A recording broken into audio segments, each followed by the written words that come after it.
안녕하세요. 안전한 투자로 편안한 노후 준비 중경투 TV입니다. 네, 8월 18일 금요일입니다. 비트코인 26,400달러, 이더리움 1,600달러 마이너스 8% 큰 하락오고 리플 마이너스 12%, 도지 에이다, 솔라나 할 거 없이 전체 코인들 대폭락입니다. 나스닥은 중국 헝다 부동산 파산 신청으로 마이너스 1% 하락은 작지만 비트코인 상승 추세 라인 무너지면서 하락이 큰 거고요. 오랜만에 시뻘겋게 빨간색으로 중경투 메인 도배를 하는데 이번에 잘 따라오시면 물린 코인 탈출이나 반등으로 수익도 쉽게 가져갑니다. 코인 투자하면서 이런 빨간 구간은 흔하고요. 이번 하락이 나스닥도 하락은 했지만 마이너스 1%보다 큰 마이너스 8% 비트코인 이더리움 하락이기 때문에 나스닥 하락시킨 중국발 리스크로 인한 비트코인 알트코인 하락이다 보기는 어렵습니다. 이 점이 포인트로 반드시 기억을 하셔야 되고요. 비트코인 하락은 1월부터 상승하던 상승 추세 라인 무너진 건데 25,000달러까지 팽세를 놨다가 긴 꼬리 만들면서 제자리를 찾아가고 있고요. 비트코인 핵심 매물대가 28,000달러하고 24,000달러인데 1차 지선 무너진 거고 2차에서 받아주고 있습니다. 비트코인 이번 폭락으로 빨간색 99일선 아래로 내려갔고 데드 크로스에 본격 진입을 합니다. 비트코인 데드 크로스 만들어지면 쉽게 99일선 위로 못 올라가고 약간 반등하고 그 다음 재하락 가능성도 존재를 하고요. 1차 하락으로 끝나는 게 아니라 2차로 추가 하락이 나올 수가 있습니다. 대신에 비트코인 25,000달러 매물대도 작년 8월 9월 이때부터 강하기 때문에 바로 하락 오는 것보다 시간차를 두고 단계적인 하락 가능성이 존재를 하고요. 상승 추세 라인 위로 비트코인 상승하려면 30,000달러 더 이상 상승해야 되는데 나스닥 신고점 뚫는 거 아니면 비트코인 상승 추세 라인 위로 당장에 올라가기는 쉽지 않아 보입니다. 나스닥은 중국발 공포 뉴스로 고점 대비 마이너스 7% 하락했고 8월 25일 파월의장 잭슨 연설이나 9월 미국 주식 계절적 약세장이라 상승 줄 만한 호재가 9월에는 당장에 없는 실정이고요. 무엇보다 중국 헝다 컨츄리 가든 부동산 1등 2등 파산에 미국도 영향이 크다 공포 뉴스가 나오고 있습니다. 2021년 9월 폭락장하고 매우 비슷한 패턴이고요. 중국 민영 부동산 파산하는 것은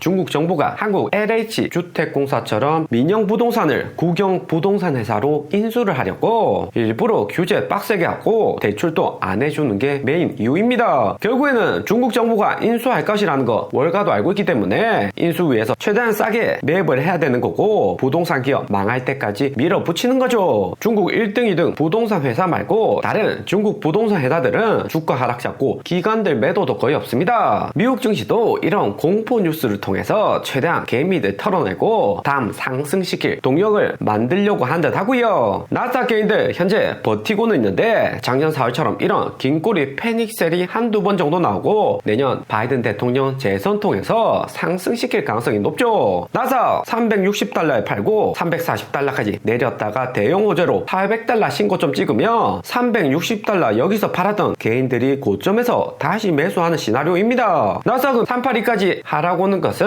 2011년 9월 중국 부동산 이슈 재탕하는 것이라서 하락 주기는 쉽지 않을 듯 보입니다. 최근같이 거시경제 흔들기 나오면 올해 1월 우량주 매수 못한 개인들 매수할 수 있는 타이밍을 준다 생각을 해볼 수가 있고요. 그러면 나스닥 10% 더 빠져야지 피보나치 0.5구간까지 하락이 오는데 그러면 비트코인도 추가 하락 더 큰 것이 아닌가 질문을 주실 수가 있습니다. 코인은 선반영에 나스닥보다 먼저 하락 오고 이후에 롱 포지션 청산이 줄어들면 하락폭이 이전보다는 더욱 작을 가능성이 존재를 하고요. 조기수 8월 11일 영상에서 개인 투자자들 선물 비중 높은 바이비트 선물 볼륨이 매우 높다 역대급이다 이야기를 드렸습니다. 8월 11일 이전 영상 찾아보시면 이야기를 다 드렸고요. 선물 미결제 약정 볼륨이 높다는 것은 투자자들 코인 불장에 대량 들어왔다는 거고 개인들은 하락보다 상승에 베팅하는 경우가 많습니다. 8월 18일 이번 롱포지션 청산에 미결제 약정 볼륨은 1빌리언 달러 워낙 1조 원이나 하루 만에 삭제가 되었습니다. 거래소들 수익 두둑하게 챙겨간 거죠. 바이비트가 이 정도로 하락온 거면 바이낸스 OK 거래소는 말할 것도 없고 개인들 롱포지션 청산은 매우 크다 볼 수 있죠. 있었죠. 개인이나 세력들 비트코인 28,000달러는 강하게 지켜줄 것이다 생각하고 27,000달러 하락에 대량 들어왔다가 이번에 청산이 크게 나온 겁니다. 24시간 청산된 규모를 보면 총 974밀리언이나 엄청나게 청산이 되었고요. 최근같이 약세장에서 200밀리언도 24시간 청산이 큰데 약 5배나 되는 청산이 갑자기 났습니다. 세력들도 생각 못했던 움직임인 걸로 812밀리언 숏포지션보다 2배 넘는 롱포지션이 청산이 되었고요. 비트코인, 이더리움 가장 많이 청산되었고 리플, 라이트코인, 도지코인 등 메인 코인들 대량 롱포지션이 청산이 되었습니다. 다수가 이제는 반등 올 거다, 28,000달러까지는 지켜줄 거다 생각하면서 롱포지션 잡았다가 한방에 대폭락을 한 거죠. 이렇게까지 청산이 많이 되었던 구간은 2021년 9월 헝다 파산 이슈 나왔을 때하고 매우 유사합니다. 여기 첫 번째 초록색 구간인데 이때도 비트코인 3만달러 2달이나 행보하다가 이후에 큰 상승했고 54,000달러 피니시 찍고 롱포지션이 청산이 되었고요. 이때도 개인들 롱포지션 비중이 매우 높았습니다. 그리고 2021년 12월 크리스마스 전 두 번째 화살표 구간에서도 연준금리 인상에 5만 달러는 지켜주겠지 하다가 인플레이션율 9% 역대급 높은 수치 나오니까 비트코인도 대규모 청산되고 패닉셋도 매우 크게 났습니다. 하루 만에 비트코인 10,000달러가 삭제가 되었고요. 두 번째 화살표는 미국 금리 인상, 인플레이션율 같은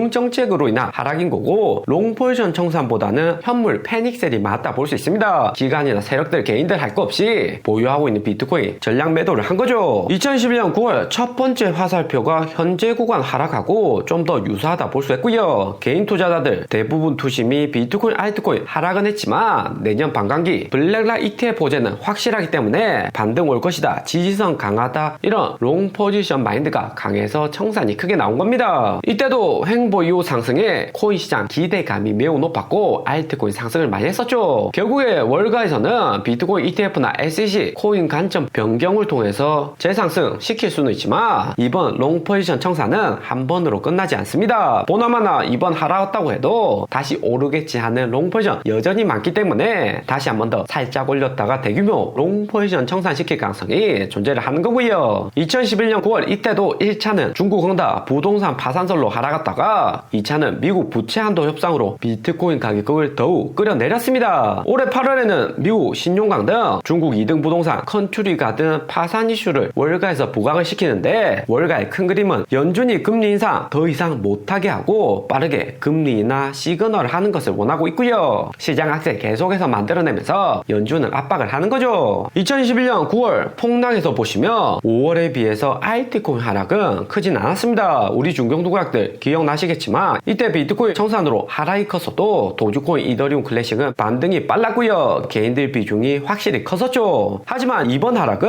2011년 5월하고 19년 금리 인하할 때 하락하고 매우 비슷합니다. 피오마치 382 구간까지 뚫고 236 구간까지 내려왔다 2개월간 행보를 했었고요. 알트코인 추가 하락 조심해야 된다. 0.5 구간 하루 전에 하락했다고 해도 다 내려온 게 아니다 이야기를 많이 드렸는데 현실이 되었죠. 이번 비트코인 대량 청산으로 알트코인 시가총액도 236 구간까지 이미 하락이 크게 온 상태입니다. 그리고 긴 꼬리가 나왔는데 그 다음 알트코인 어떻게 움직일지가 매우 중요하고요. 우선 2021년 5월 폭락처럼 이렇게 움직일 가능성도 염두에 두셔야 됩니다. 긴 꼬리 만들고 하락 왔다고 해도 다시 한 번 더 하락 올 가능성이 높고 보유하신 알트코인 반등 오면 반드시 부분 매도라도 해서 손실을 최소화해야 하고요. 2달 정도 저점 완전히 찍었다가 횡보하는 가능성 기억해 두셔야 됩니다. 그리고 알트코인 최악의 경우 2019년 여기처럼 하락이 올 수 있는데 현재 알트코인이 긴 꼬리 만들면서 하락 온 지점이 첫 번째 화살표다 생각해 두시면 됩니다. 2021년 5월처럼 저점 지켜주는 횡보가 아니라 내년 금리 인하 시작하기 전까지 계속해서 알트코인 빼버릴 가능성이 있다는 거죠. 2019년 금리 인하하고 난 다음 알트코인 움직임인데 리플 차트로 보시면 좀 더 쉽게 이해가 될 듯 하고요. 2019년 7월 금리 인하할 때 리플 가격 600원에서 350원까지 대폭락했었고 350원이 저점이 아니라 290원, 260원, 220원, 200원까지 4번이나 저점 갱신된 다음 나스닥 따라서 같이 올라가서 이제는 하락이 완전히 끝이구나 이렇게 생각을 했지만 코로나 터지면서 리플은 173원 저점을 찍었습니다. 3년 정도 홀딩했던 리플 투자자들도 손절하고 여기 구간에서 다 팔았었죠. 리플 장기적으로는